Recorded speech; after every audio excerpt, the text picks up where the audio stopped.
मैंने हल भी चलाया है, मैंने ट्रैक्टर भी चलाया है, मैंने गन्ना भी बोया है, गेहूं भी बोया है। मैं राहुल गांधी नहीं हूं कि उसको पता नहीं धान पे गेहूं लगता है या गन्ना लगता है। आज तक के देश के इतिहास में किसान विरोधी कोई सरकार हुई है वो भाजपा हुई है। भय, भूख और भ्रष्टाचार दिया करनाल को। दो मुख्यमंत्रियों ने ये कह रहा भी अब प्रभाव कुरुक्षेत्र में पड़ना चाहिए कि करनाल से फेल हो चुके, अब कुरुक्षेत्र को लोगों में ठगो। 6.5 करोड़ रुपया इन्होंने नेत्रहीन भाइयों के लिए सड़क बनाई है। मुख्यमंत्री आंखें खोल के चल कर दिखा दे, मैं राजनीति छोड़ दूँ। यहाँ पर 9.5 साल तक मनोहर लाल जी मुख्यमंत्री रहे। जब उसने काम नहीं किए, लोगों ने विरोध करना शुरू किया तो उनको बदल करके नायब सैनी को जो है कि यहाँ पर थोपने का काम किया। और वो करनाल में आके नायब सिंह सैनी मनोहर लाल खट्टर काला चश्मा लगा लिया, लोगों से नजरें मिलाने के काबिल नहीं।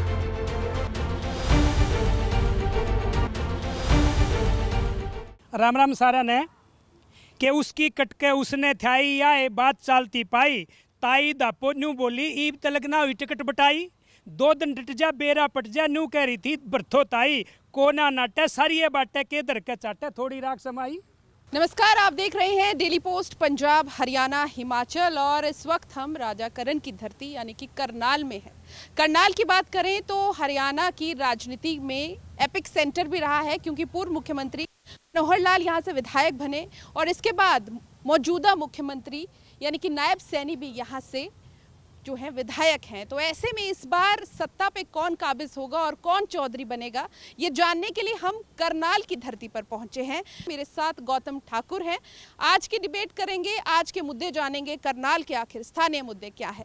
बिल्कुल, मुद्दे बहुत ज़रूरी हैं। स्थानीय करनाल करण की धरती पर पहुंचे हैं और ये धरती बहुत ख़ास है क्योंकि हमेशा से ही ये जब भी इलेक्शन आते हैं तो हॉट सीट रहती है। लेकिन इस बार जो है वो नायब सिंह सैनी यहाँ से नहीं, उनकी सीट जो है वो लाडवा कर दी गई है। लेकिन करनाल के मुद्दे जस के तस हैं। मुद्दे क्या हैं वो जानने के लिए हमारे साथ हमारे सहयोगी अमित भटनागर जी हैं। अमित, सबसे पहले मैं आपसे ये जानूंगा कि करनाल के बुनियादी मुद्दे क्या हैं जिससे लोग रोज़ दो चार होते हैं और उनकी ज़िंदगी को इम्पैक्ट करते हैं? जी बिल्कुल, मैं आपको बताना चाहूँगा करनाल के मुद्दों की बात की जाए तो कई मुद्दे हैं। कॉलोनी की बात की जाए, काफ़ी कॉलोनियाँ ऐसी है जिनको अप्रूव कर दिया जाता है, मगर कहीं ना कहीं काफ़ी कॉलोनी ऐसे जो अप्रूव नहीं है। वहाँ पर कई सालों से लोग रह रहे होते हैं कि जी हमारी तो रजिस्ट्रियाँ जो है वो नहीं हुई है। इसी तरह से अगर पानी की बात ले लीजिए, काफ़ी जो कॉलोनी ऐसी है वहाँ पर गंदा पानी है, पीने के लिए भी पानी जो है ठीक नहीं है। अगर बात की जाए, अगर कोई युवा बस में भी सफ़र करता है, क्योंकि युवाओं के मुद्दे मेन रहते हैं, अगर उनको कॉलेज सफ़र करने कहीं ना कहीं पैसे उनके लगते थे। अगर बात की जाए इसी तरह से और भी कई मुद्दे जो हैं करनाल के हैं, जिसमें से अहम मुद्दे की बात की जाए, इंडस्ट्री की बात की जाए, क्योंकि इंडस्ट्री है होनी चाहिए थी जो कि अभी तक नहीं लग पाई। 10 साल जो है सरकार रही है, नहीं आई कोई यूनिवर्सिटी। और इसी तरह से जो आवारा पशुओं का मेन सबसे बड़ा मुद्दा आवारा पशुओं का है, क्योंकि काफ़ी अधिकतर एक्सीडेंट जो हाईवे पर देखे जाते हैं कि हाईवे पर जो एक्सीडेंट हो जाते हैं, कहीं ना कहीं आवारा पशु घूम रहे हैं। उनके लिए जैसे कि अगर बात की जाए, जो गौशाला है वो बनाई जानी चाहिए थी, वो पशुओं का बनी। आवारा पशुओं का मुद्दा हो गया। दूसरा, अगर स्वास्थ्य सेवाएं की बात कर ली जाए, स्वास्थ्य सेवाएं कोई दिक्कत नहीं है, कल्पना चावला बनाया कोई दिक्कत नहीं, बना दिया, मगर वहाँ पर जो फैसिलिटी उन मरीजों को मिलनी चाहिए वो नहीं मिल पाती, क्योंकि उनका हर बार रेफर कर दिया जाता है। इंफ्रास्ट्रक्चर है लेकिन फैसिलिटीज़ नहीं। फैसिलिटी ठीक है अमित, बहुत बहुत शुक्रिया। मैं हमारे जो राइटर साहब हैं, जो कवि हैं, उनका भी इंट्रोडक्शन करवा दूं। हमारे साथ कृष्ण कुमार जी हैं, इनकी 8 किताबें पब्लिश हो चुकी हैं, अच्छे राइटर हैं और करनाल का जाना पहचाना नाम है। कैसे हैं आप? मैं ठीक हूँ जी। बढ़िया है। हाँ जी, बिल्कुल राजी हूँ। तो आपसे अभी आपकी सेवाएं लगातार पूरे प्रोग्राम में हमें चाहिए होंगी। धन्यवाद, तैयार हैं? आपका शुक्रिया। बिल्कुल मैं तैयार हूँ। तो मैं अपने दर्शकों को इंट्रोडक्शन जो है वो अपने मेहमानों का भी पूछा क्यों ना करवा दें। तो हमारे साथ हमारे मेहमानों का तारुफ अगर मैं आपसे करवाऊँ, भारतीय जनता पार्टी जिनकी अभी मौजूदा सरकार है और बेहतर तरीके से बेहतर चल रही, वो जनता बताएगी मेरे ख्याल से। हमारे साथ पवन वालिया जी हैं भारतीय जनता पार्टी से, हमारे साथ कृष्ण कुटिल जी हैं INLD से, हमारे साथ सरदार त्रिलोचन सिंह जी हैं कांग्रेस से, और हमारे साथ किसान नेता भी जुड़े हैं बहादुर महिला जी, जो कि किसान नेता हैं। बहुत बहुत शुक्रिया आप सभी मेहमानों का हमारे साथ जुड़ने के लिए। बाकी मेहमानों का भी इंतज़ार था, सो देखते हैं वो मेहमान कब तक पहुँचते हैं। पूजा बिल्कुल, जीटी बेल्ट। और अगर करनाल की बात करें, कहा जाता है कि यदि कोई जीटी बेल्ट जीत ले तो सरकार उसकी रहती है, तो क्या सरकार रहेगी इस बार? मैडम, सरकार 100% रहेगी। 3 साल से आप देख लीजिए 2 बार चुनाव हुआ है यहाँ पर। 2 बार चुनाव होने पर 3 बार विधायक बने हैं करनाल विधानसभा से। नायब सिंह सैनी ने चुनाव लड़ा, वो भी करीब 45,000 से जीते हैं, और चौथी बार अब चुनाव हो रहा। तीसरी बार सरकार बनाएगी भारतीय जनता पार्टी। उनकी सीट बदल दी लाडवा भी। नहीं, सीट नहीं बदल गई, एक व्यवस्था है संगठन की। जिस आदमी को दिल्ली से टिकट जहाँ मिली है वो वहीं काम करेगा, उससे कोई फर्क ज़्यादा पड़ने वाला थोड़ी है। नहीं, डाउट नहीं था। उनको वहाँ भेजने का एक कारण सबसे बड़ा ये है, जनता को भी पता लग जाए, मैं आपको बताना चाहता हूँ आपके माध्यम से, कि कुरुक्षेत्र एक धर्म नगरी है। उस धर्म नगरी को देखते हुए उनको वहाँ इस पूरी बेल्ट पे प्रभाव जाएगा उनका। हर पार्टी चाहती है कि मुझे एक मुख्यमंत्री मिले अपनी सीट पे, उसका बहुत बड़ा फैक्ट जाएगा वहाँ पे। भारतीय जनता पार्टी को बहुत बड़ा फायदा होने वाला। दो मुख्यमंत्री आपके कार्यकाल में हम कहें कि 10 सालों में करनाल से रहे, क्या करनाल को इस चीज़ का फायदा हुआ? बिल्कुल, आपने पहला सवाल मुझे बिल्कुल ठीक किया है। देखिए, 2004 से और 14 तक कांग्रेस पार्टी रही है। मैं ये नहीं कहूँगा कि इन्होंने विकास नहीं किया, विकास किया होगा, लेकिन हरियाणा के अंदर 90 जिलों में पहली बार 2014 से और आज तक आप देख लीजिए 10 साल के कार्यकाल में बराबर 90 विधानसभाओं पे जहां हमारा एमएलए भी नहीं था, हमने बराबर विकास कराया है। और करनाल की बात करिए आप, करनाल ऐसा नहीं था 2014 से पहले। हमने हर बिरादरी का, हर समाज का बराबर सम्मान किया है, चाहे गली हो, मोहल्ले हो, पार्षद हो। जो हमारी पार्टी का पार्षद नहीं था उसके लिए भी हमने बराबर पैसा दिया, और मनोहर लाल जी ने बहुत ईमानदारी के साथ काम किया है। ठीक है, त्रिलोचन सिंह जी, त्रिलोचन जी, ऐसा क्यों रहा है कि करनाल में कभी कांग्रेस, कभी भारतीय जनता पार्टी, कभी निर्दलीय, लेकिन पिछले अगर 5 और 9 की हम बात करें, 2005 और 9 की कांग्रेस रही, 10 साल कांग्रेस रही, 10 साल भारतीय जनता पार्टी रही, लेकिन करनाल को क्या इन 10 सालों में आपने दिया और क्या 10 सालों में बीजेपी ने दिया? बीजेपी ने दावे कर दी कि बहुत कुछ दिया। भय, भूख और भ्रष्टाचार दिया करनाल को। दो मुख्यमंत्रियों ने ये कह रहा भी अब प्रभाव कुरुक्षेत्र में पड़ना चाहिए कि करनाल से फेल हो चुके, अब कुरुक्षेत्र के लोगों को ठगो। पहले करनाल के लोगों के साथ झूठ बोला, करनाल के लोगों को गुमराह किया, करनाल के कार्यकर्ताओं को गुमराह किया। अब चले गए कुरुक्षेत्र, अब वहाँ बेवकूफ़ बनाएंगे। 10 सालों के अंदर 1000 करोड़ रुपया स्मार्ट सिटी के नाम पे मैं से पूछना चाहता हूँ गनाएं कहाँ लगा है? स्मार्ट सिटी भ्रष्टाचार का हब बन गया, सीएम सिटी बनाया वो क्राइम सिटी बन गया। करनाल में भय, सिर्फ गैंगस्टरों का डर, फिरौतियों का डर, रेप का डर वो करनाल में है। भय, भूख, बेरोजगारी करनाल में है। भ्रष्टाचार कौन नहीं पकड़ा गया? तहसीलदार, डीटीपी, एससी, एक्शन करनाल में पकड़े गए। 1000 करोड़ रुपया स्मार्ट सिटी के नाम पर लगने के बाद आज वो कहाँ खड़े हैं? कोई करनाल के लोग बताएंगे क्या काम हुआ? सबसे पहले जो 3 बात कही, भय, भूख, भ्रष्टाचार मुक्त करनाल देंगे हम। स्मार्ट सिटी जो इन्होंने सिर्फ सपनों में दिखाई है, कागजों में देंगे। जो क्राइम का हब बन चुका है करनाल, उसको मुक्त कराएंगे। जो कल्पना चावला मेडिकल कॉलेज आज दलालों के चुंगल में है, वहाँ किसी गरीब का इलाज नहीं होता, वहाँ गरीबों का इलाज होगा। बेरोजगारी के लिए को रोजगार दिया जाएगा।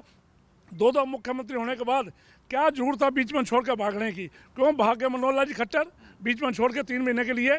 क्यों भागे नायब सिंह सैनी? क्या 3 महीने में सपना पूरा हो गया? सीएम सिटी पूरा बन गया? ये इस बातों के जवाब देना। 6.5 करोड़ रुपया इन्होंने नेत्रहीन भाइयों के लिए सड़क बनाई है। मुख्यमंत्री आंखें खोल के चल के दिखा दे, मैं राजनीति छोड़ दूंगा। आपको एक चीज़ और बता देते हैं कि त्रिलोचन जी लोकसभा चुनावों में भी कांग्रेस के प्रत्याशी रहे और अपना एक्सपीरियंस आप लोगों के साथ साझा किया है आपने, इसी वजह से आप यहाँ बोल पाए। भ्रष्टाचार और जीरो टॉलरेंस, बीजेपी तो कहती है जीरो टॉलरेंस है। देखिए, यहाँ करनाल के मुझे लगता है मुख्य लोग खड़े हुए हैं। सच का सच और झूठ का झूठ अलग दिखाई देगा। 3 बार हम चुनाव जीते हैं यहाँ पे, 2014 में, 2019 में और उपचुनाव नायब सिंह सैनी जी। इन्होंने कहा कि भ्रष्टाचार हुआ। मैं पूछना चाहता हूँ 2004 से 14 तक इस हरियाणा के अंदर जितनी कॉलोनियाँ काटी, मेरे भाई त्रिलोचन सिंह प्रवक्ता हैं जिले के, इनसे भी पूछना चाहता हूँ, इन्होंने भी काफ़ी कॉलोनियाँ काटी, कोई अप्रूव की? माननीय मुख्यमंत्री जी ने 2014 में आने के बाद जब वो विधायक का चुनाव लड़ रहे थे, उन्होंने पहले माइक पे बैठ के और कहा था एक छोटी सी कॉलोनी में देखा वहाँ के हाल, इतने कीचड़ उठे हुए थे कि अगर मैं किसी वजह से करनाल के अंदर मुख्यमंत्री बना और विधायक बना तो मैं सारी कॉलोनियों को पास करूंगा। मैं ईमानदारी से बताना चाहता हूं आप लोगों को और इस करनाल की जनता को कि उन्होंने 2014 में आने के बाद कॉलोनियों पर रोक लगाया, शिकंजा कसा कि नई कॉलोनियाँ नहीं कटेंगी, और जितनी कॉलोनी थी उन कॉलोनियों को सारियों को पास किया। उनके अंदर आप जाके देखिए, आज बिजली, पानी, स्ट्रॉम वाटर, स्ट्रीट लाइटें, वो सारा पक्का कराया है। कह रहे हो कि आपकी सरकार ने किया, लेकिन और प्रवक्ता हैं किसान कृष्ण जी, बिल्कुल आप जनता से भी सवाल पूछेंगे और आपको आपसे भी हम लोग पूछेंगे, आप लोग मैं जवाब ले सकते हैं। कृष्ण जी, क्षेत्रीय पार्टी INLD आज किस मुकाम पर है और इस विधानसभा चुनाव में आप अपने आप को कहाँ खड़ा देख रही है? देखिए, आज इंडियन नेशनल लोकदल और बहुजन समाज पार्टी का हरियाणा प्रदेश के अंदर गठबंधन है और गठबंधन के साथ जो है कि हम चुनाव लड़ रहे हैं। और आज इस हरियाणा प्रदेश के अंदर जो 10 वर्षों तक भारतीय जनता पार्टी की सरकार ने जो लूटने का काम किया है और आपके सामने है, जनता जानती है, करनाल की जनता बखूबी अच्छी प्रकार से जानती है कि यहाँ पर 9.5 साल तक मनोहर लाल जी मुख्यमंत्री रहे। जब उसने काम नहीं किए क्योंकि लोगों ने विरोध करना शुरू किया तो उनको बदल करके नायब सैनी को जो है कि यहाँ पर थोपने का काम किया। यहाँ पर सदा ही जो है कि जो भी बाहर से आया है उसको जिताने का काम किया है, लेकिन इस हरियाणा और करनाल की जनता को जो है कि बाहरी लोगों ने जो है कि वो ठगने का काम किया है। ये बात जो है कि बड़ा पैमाने पे है। बाहरी कौन? बीजेपी, कांग्रेस, पूरी पार्टी? ऐसे है, कांग्रेस यहाँ पर जब कांग्रेस ने चुनाव लड़ा तो उसने भी हमारे ऊपर जो है कि बाहरी कैंडिडेट थोपने का काम किया है। चाहे अरविंद शर्मा आए यहाँ पर, चाहे जो है कि चिरंजीव लाल जी शर्मा आए, चाहे यहाँ पर जो है कि अभी बुद्धि राजा जी आए हैं, ये सब बाहरी कैंडिडेट आए हैं। लेकिन यहाँ की स्थानीय जनता, क्या कारण रहे कृष्ण जी कि आम जनता, आप ही की जनता, एक वक्त की बहुत बड़ी पार्टी, आज महज एक सीट? देखो, मैं पहले ही क्या कमियां रह गई? देख, कमियां यहाँ पर जो है कि करनाल की जो जनता है वो भोली भाली जनता है और ये आंख बंद करके जो है कि सबका साथ देने का काम करती है। लेकिन करनाल की जनता को जो है कि लोगों ने ठगने का काम किया है। अगर प्रोजेक्ट जो है कि कल्पना चावला है, वो भी चौधरी ओम प्रकाश चौटाला जी ने 2004 के अंदर जो है ये सौगात कल्पना चावला की जो है ये चौधरी ओम प्रकाश चौटाला जी ने जो है कि वो देने का काम किया है। आगे इसकी बिल्डिंग का बनाने का काम है वो कांग्रेस के शासनकाल के दौरान जो हुआ है। बहुत बहुत शुक्रिया। ठीक है, किसानी का मुद्दा, किसानी का मुद्दा बहुत वक्त बड़ा से, मुद्दा हाँ। है अगर हम हरियाणा में बात करें, क्योंकि किसान आंदोलन लगभग 1.5 साल पहले दिल्ली और हरियाणा के बॉर्डर पर किसान बैठे थे और अभी भी किसान बैठे हैं। हालांकि ये कहा जाता है कि वो पंजाब के किसान हैं। किसान किस तरीके से बीजेपी को देखते हैं? वो कहते हैं कि हमने उनका कर्जा माफ़ किया, उनके लिए क्षतिपूर्ति पोर्टल बना दिया, उनको हर चीज़ हमने आसान कर दी, MSP दे दी सभी फसलों पर, और कहते हैं कि हरियाणा पहला ऐसा राज्य है जो कि फसलों पर MSP देता है। क्या कहेंगे? सारी बिल्कुल जो भाजपा के लोगों ने आपको बताया ये बिल्कुल सफ़ेद झूठ है। बताया नहीं आपने? मुख्यमंत्री, हाँ, मुख्यमंत्री ने जो घोषणाएं की हैं मैं विद प्रूफ रिकॉर्ड लेके आया हूँ। जो मुख्यमंत्री ने पीछे कई जुमले फेंके थे उनका रिकॉर्ड लेके आया हूँ। उनके झूठ का हमने कैसे उनका झूठ को पकड़ा हुआ है। पहली बात तो सबसे बड़ा जो आज तक के देश के इतिहास में किसान विरोधी कोई सरकार हुई है वो भाजपा हुई है। चाहे केंद्र की मोदी सरकार है, चाहे प्रदेश की खट्टर सरकार रही, इन्होंने गोलियां चलवाई, लाठी चलवाई, आंसू गैस चलवाया किसानों के ऊपर।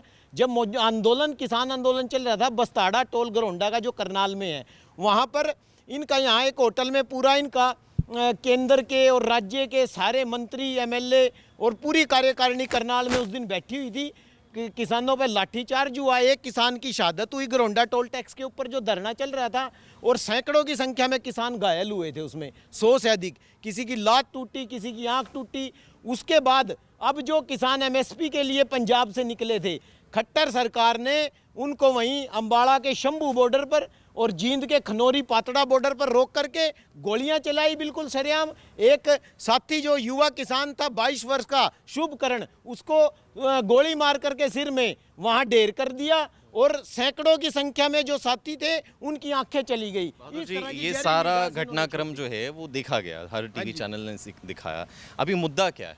अभी मुद्दा ये है जो पीछे न्याय सैनी ने MSP की बात करी, या उन्होंने कहा पोर्टल पे आप धान का रजिस्ट्रेशन कराओ, हम 2000 रुपये प्रति क्विंटल या बोनस देंगे आपको। वो सारा मैं लेके आया, वो फर्जी साबित हुआ है। ये देखिए मेरा फसल मेरा ब्यौरा में, ये रामेर जी किसान आए हुए हैं। इन किसानों ने अपना जो धान अभी बेची है और इसका पोर्टल था, कोई 2000 रुपये कुछ नहीं इनके पास आया अभी तक। ये सफ़ेद झूठ था और ये कहते हैं MSP थी, है और रहेगी। पोर्टल की हम बात करें, पोर्टल की सरकार कहा जाता है कि कहा यह भी जाता है कि पोर्टल से किसी का भला नहीं हो रहा है, ऑनलाइन हर कोई जा नहीं पा रहा है और जाए तो उस पर भी कोई समाधान नहीं हो रहा। देखिए, मैं पोर्टल पे एक ही बात आपको कहना चाहता हूँ, जितना भी देश के अंदर ऑनलाइन हुआ, चाहे पोर्टल है, या बैंकिंग व्यवस्था है, उस पर शुरू में बहुत विरोध हुआ। लेकिन आप लोग देखिए, छोटी छोटी जगह 4 कदम पे चलने के बाद ही लोगों को कई बार पता लगता था कि मेरी जेब कट गई, मेरी बैंक में जेब कट गई निकलते ही, मेरी ट्रेन में जेब कट गई है, मेरे पैसे निकाल लिए गए थोड़ी सी भीड़ पे भी। आज जो मोदी जी ने ये व्यवस्था बनाई थी कि भाई सारा ऑनलाइन करेंगे, सारा नहीं हो पाया, मुझे लगता है अभी 60% हुआ है। इसके आप फायदे देखिए, एक किसान जीरी लेके आता है, वो अपनी मर्जी से पोर्टल पे चढ़वाता है, वो अपनी मर्जी से बेच सकता है, उसके खाते में पैसा आता है। कई लोग देखो, मंडी ने भी इसका विरोध किया, मंडी भी हमारे भाइयों की है। मैं खुद किसान हूँ, किसानों के मुद्दे को मैं अच्छे से समझ सकता हूँ, क्योंकि मैं आपको ईमानदारी से बताता हूँ, 53 साल आयु है, मैंने हल भी चलाया है, मैंने ट्रैक्टर भी चलाया है, मैंने गन्ना भी बोया है, गेहूँ भी बोया है। मैं राहुल गांधी नहीं हूँ कि उसको पता नहीं धान पे गेहूँ लगता है या गन्ना लगता है। दूसरी बात, किसान मैं मानता हूँ थोड़ी बहुत दिक्कत रही होंगी, लेकिन भारतीय जनता पार्टी ने मोदी जी के नेतृत्व में जो इस देश के अंदर काम किया है, जो आर्थिक व्यवस्था बढ़ाई है, जो मुद्दे उठाए हैं किसान के लिए, जो किसान के लिए काम किया है, किसान उससे संतुष्ट है। कुछ, मेरी 1 मिनट दीजिए मुझे, कुछ ऐसी विरोधी ताकतें हैं कि उनको कोई काम नहीं है, उनको कुछ ना कुछ बोलना है, उन्हें कुछ ना कुछ मुद्दा उठाना है। मोदी जी की बात करें, लोकतंत्र राज है ये, जो भी स्ट्राइक करते हैं, लठ मरवाते हैं बीजेपी वाले, चाहे टीचर हो, आंगनबाड़ी वर्कर हो, कोई भी हो, पटवारी हो, मास्टर हो। आपको बता दूं, विधानसभा में चेहरा चलता है विधायक का, विधानसभा में विधायक का चेहरा चलता है, और हम अब की बार भी 65 सीट जीतेंगे और तीसरी बार सरकार बनाएंगे। एक मिनट, सवाल जवाब। यहाँ पे जनता है जो सवाल पूछना चाहती है। आपके सवाल बहुत छोटे होंगे, आपके जवाब बहुत कंपाइल्ड होंगे, छोटे होंगे, ठीक है? यहाँ से सवाल लेंगे, ठीक है? सवाल देखिए, हमारा सवाल ये है कि जो ये नेता हैं, जो MP MLA हैं, ये सब के सब लोग पुरानी पेंशन ले रहे हैं। हमारे लिए पहले NPS लेके आए, अब UPS लेके आए। अब इन्होंने इतनी बड़ी बड़ी इसमें कमियां वो बताते हैं कि इसमें इतनी वो बढ़िया मिलेगा। हमारा ये सवाल है कि ये लोग खुद क्यों नहीं लेते, हमारे को OPS नहीं दे रहे, हमारी OPS से देश बर्बाद होता, तो इनसे क्या होता जो ये ले रहे हैं? देखिए, बिल्कुल आपने बढ़िया सवाल किया है। इस व्यवस्था को आप लोग उठाएंगे, मैं एक जिले का प्रवक्ता हूँ, हम उठाएंगे, आप क्या करोगे? आप बताओ। ना तो मैं पेंशन लेता हूँ, ना तो पेंशन लेता हूँ। शांत मैडम, मैं आ रहा हूँ। ना तो मैं पेंशन लेता हूँ। पता कर लीजिए, मेरे पिताजी 87 साल की आयु में वृद्धा पेंशन नहीं लेते हैं। यहाँ के 20-20 किले के लोग पेंशन ले रहे हैं। मैं नहीं चाहता इस पेंशन व्यवस्था को। अगर ये इतने किसानों के हितैषी हैं, 750 किसान शहीद हुए, उसका जवाब दें। ठीक है, हम 19 फरवरी 2023 को पंचकुला में गए। इस सरकार ने हमारे पर आंसू गैस के गोले छोड़े, हमारे पर पानी की बौछारें छोड़ी, हमें लाठियां मारी गई। हम इस सरकार की रीढ़ की हड्डियां कर्मचारी जो इसकी नीतियां नीचे पहुंचाते हैं।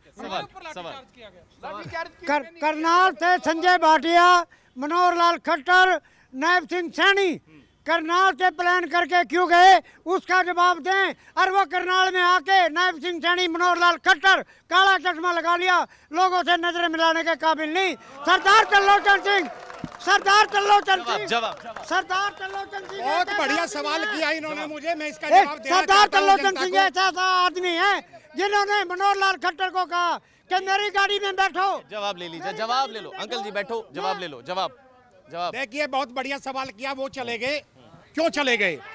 करनाल के अंदर चाचा कुछ पैसे लेकर आया होगा तो हमें ज्यादा फर्क नहीं पड़ता। हम सारा दिन लोगों को ही देखते हैं, जनता में रहते हैं और जनता की सेवा करते हैं। मेरी बात ध्यान से सुनिए। करनाल की जनता लोकल कार्यकर्ता चाहती थी। मनोहर लाल जी के लिए 100 चिट्ठी दिल्ली मोदी जी को और मनोहर लाल जी को गई, और मनोहर लाल जी ने तय किया कि करनाल की जनता लोकल कार्यकर्ता चाहती है। जगमोहन जी को इसलिए टिकट दिया गया। देखिए साथियों, आपको पता होगा कि अभी पेवा विधानसभा को जो है कि वो चेंज किया गया है, और कमलजीत सिंह जी जो है कि वहाँ के नुमाइंदे थे। शायद आपको पता नहीं है उसको क्यों हटाया गया है, लेकिन वो अकाली दल पार्टी से आया था, वो अकालियों का समर्थन करता था, और वो पाकिस्तान की जो फौज है और पाकिस्तान की फौज का जो बड़ा अधिकारी है, उससे वो मिठाई खा रहा है। यानी जो भारतीय जनता पार्टी जो है कि ऐसे लोगों को टिकट देती है और फिर बदलने का काम करती है। 1 जनवरी 2006 को भूपेंद्र हुड्डा ने जो है OPS स्कीम को बंद करने का काम किया, और अपनी सरकार के अंदर उसको लागू करने का काम नहीं किया है। और 10 साल तक भारतीय जनता पार्टी की सरकार है, उसने भी ओपीएस को जो है कि लागू करने का काम नहीं किया। ठीक है, हमारे साथ नवीन जी भी हैं आम आदमी पार्टी से। आम आदमी पार्टी भी इस बार जो है वो पूरे जोर शोर के साथ हरियाणा चुनाव में उतर रही है। जी, 90 की 90 सीटों पे आम आदमी पार्टी चुनाव लड़ रही है। अच्छा, गठबंधन का क्या हुआ? अभी तक, कल तक तो लग रहा था कि होगा कुछ। नहीं, इस प्रकार का कोई अभी गठबंधन नहीं है। जो शीर्ष नेतृत्व से अभी हमारे जो है 29 कैंडिडेट जो है मार्केट में, जो 29 जो कैंडिडेट हैं वो विधानसभा के लिए हमने नॉमिनेट जो हो रहे हैं, अभी लिस्ट उनकी जारी। संभावना है? अभी कोई संभावना नहीं है गठबंधन की, खत्म, बिल्कुल खत्म है। हमारा कोई गठबंधन किसी से अभी नहीं है। पूर्ण रूप से आम आदमी पार्टी अपनी विचारधारा के साथ चुनाव लड़ेगी। ठीक है, विचारधारा के साथ। त्रिलोचन जी, तमाम मुद्दे आपने सुने। तमाम मुद्दे सुने। इन्होंने एक बात कही भी राहुल गांधी जी को ये नहीं पता ज्वार कैसे लगती है। अरे उसकी तो दादी ने देश की एकता अखंडता के लिए जान दी, उसके पिता ने देश की एकता अखंडता के लिए जान दी, और आपके प्रधानमंत्री तो 24 घंटे 10 बार कपड़े बदलते हैं। आप उनका मुकाबला करोगे? आप तो मनोहर लाल खट्टर जी, नायब सिंह सैनी, उनके पीए का मुकाबला नहीं कर सकते। आप क्या मुकाबला करोगे? इस देश के अंदर 36 कौमों का साथ लेकर चलने का काम किया तो कांग्रेस ने किया। आज ये बात कर रहे हैं, बात करो कनाल के मुद्दा की। कनाल को क्यों लूटा गया? कनाल को क्यों पीड़ा? कनाल के अंदर ऐसा कौन सा वर्ग है? किसान यहाँ पिटे, सरपंच यहाँ पिटे, आंगनवाड़ी बहनें यहाँ पिटे, आरएमपी डॉक्टर यहाँ पिटे। कौन सा ऐसा वर्ग है जो कनाल की सड़कों पर नहीं पिटा? उस टाइम ये कहाँ से किसान नेता जो आज कहता मैं किसान रहा हूँ? ये बताए तो सही। किसान तो वो खड़े हैं, किसान ये खड़े हैं जो किसानों की लड़ाई लड़ रहे हैं। ये किसानों की बात। त्रिलोचन जी एक सवाल लेते हैं। त्रिलोचन जी एक सवाल। बीजेपी से और कुरत पार्टी से ये है, करनाल के जनता को मारने के लिए इन्होंने जो जमीन एयरपोर्ट के लिए है, इधर के गांव की 1 करोड़ पर, इसकी 1 करोड़ रुपया, मेन को 35 लाख। नंबर 2, ये इतनी करप्ट पार्टी है, खट्टर साहब इतने करप्ट हैं, इन्होंने ऑफिसरों को खुली छूट दी हुई है। आज ये गिरफ्तार होते हैं जो ऑफिसर, ये परमिशन नहीं देते उनको प्रोसिक्यूट करने के लिए। नायब सैनी के आने के बाद कुछ बदलाव हुआ है? नायब सैनी क्या है, अभी वो तो 2.5 महीने हुए, उसका क्या पता हुआ था कुछ? खट्टर साहब ने ये किया, नायब तो यहाँ से भाग गया। कि ये एक भी जवाब दे दें मेरी बात का तो मैं बीजेपी से। ठीक है, करप्शन। पूजा जी, नवीन, अभी तक हरियाणा में दोनों पार्टी, आज तक हरियाणा में दोनों पार्टियों ने राज किया। पिछले 10 साल भाजपा सत्ता में रही है और उससे पूर्व में कांग्रेस सत्ता में रही है। जब हुड्डा सरकार थी 2005 से लेकर 14 तक सरकार रही है। करनाल के साथ तब भी क्षेत्रवाद हुआ है। उसके बाद करनाल को एक उम्मीद जगी कि भाजपा सरकार आएगी। इस उम्मीद पर लोगों ने भाजपा सरकार को लाने का काम किया। तो जब 2014 में सरकार भाजपा की बनी तो क्या उन्होंने करनाल में ऐसी कोई व्यवस्था बदली? युवाओं के साथ जो अनदेखी भाजपा सरकार में हुई वो कभी नहीं हुई थी।